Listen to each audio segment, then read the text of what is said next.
everyone recognizes us as the definitive source for continuing education for the horse. We've spent 50 years earning that, and we've arrived. We are the advisors for public policy for the government, for the breed organizations, and the veterinarians within our practice subspecialty. People who work on horses look to us for their advice. And we're 8,000 strong now after 50 years, and that means that virtually all of the people who work on horses in the United States and some countries around the world, they're our members. But it wasn't always like that. America was built on horsepower. They were part of the American landscape. At the beginning of World War I, there were 27 million horses and mules in the United States. But as America became more industrialized, the horse began to disappear. By the end of World War II, the equine population had declined 85% to less than 4 million. For many Americans, horses became a novelty, seen in the movies and on television, or at the racetrack. But the racing industry was plagued by scandal.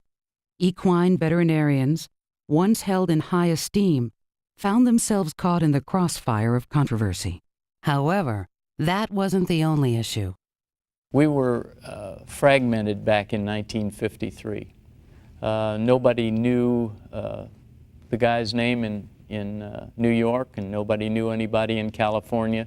Well, we might have heard their names or seen their names written in a few articles. We might have in the Racing Forum once in a while. During that time, I met Dr. Marion Scott. That was in 1953.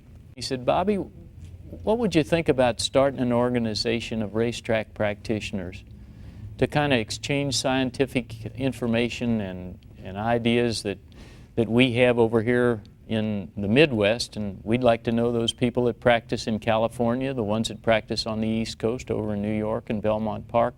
We could all get together once a year and we could meet and see what the world was like in other places. We'll get them all together and see if they'll come to a meeting in Louisville. That seems to be a good place to do because the Kentucky Derby is there, and the Brown Hotel has a great history with the Kentucky Derby."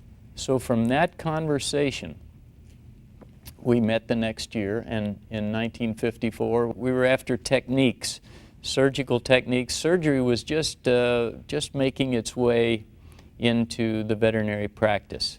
I don't think anybody had ever opened an abdomen at that time. Nobody had ever undertaken to operate on a joint, and in that time we didn't have all of the antibiotics that we have today to fight those things. 6 of the 11 veterinarians who attended the meeting in 1954 founded the American Association of Equine Practitioners, the first veterinary association in the United States to focus entirely on the health and welfare of the horse. The founders drafted the objectives that are reflected in the AAEP's mission statement today: to improve the health and welfare of the horse, to further the professional development of its members, and to provide resources and leadership for the benefit of the equine industry. And they planned the first official AAEP convention, which was held the next year at the LaSalle Hotel in Chicago. 74 veterinarians attended.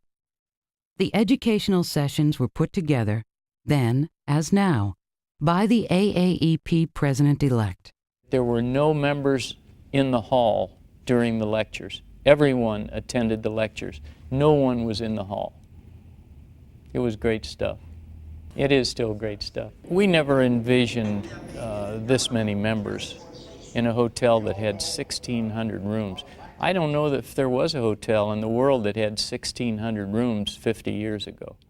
Brigadier General Wayne Kester attended his first AAEP meeting in 1955. At the time, Sage Kester was the director of the new Air Force Veterinary Service and the incoming president of the American Veterinary Medical Association. Sage and a handful of his colleagues understood that the sudden growth of leisure time after the war would allow Americans to reconnect to the horse. Horses tap into people's leisure time, whether they go to the races, whether they're riding them on trail rides, whether they show horses. Horses give you an outlet for your own time, we have actually more leisure time than we've ever had, but our work days are more hectic than they've ever been. And so horses help us relax. I think that means that horses will be around for a long time, will become more important, and therefore equine veterinarians are more important. But in the mid-1950s, equine medicine wasn't ready to handle the coming boom in racing and pleasure and performance horses. The AAEP helped them to get ready. If you look at where we started and follow the conventions, the new stuff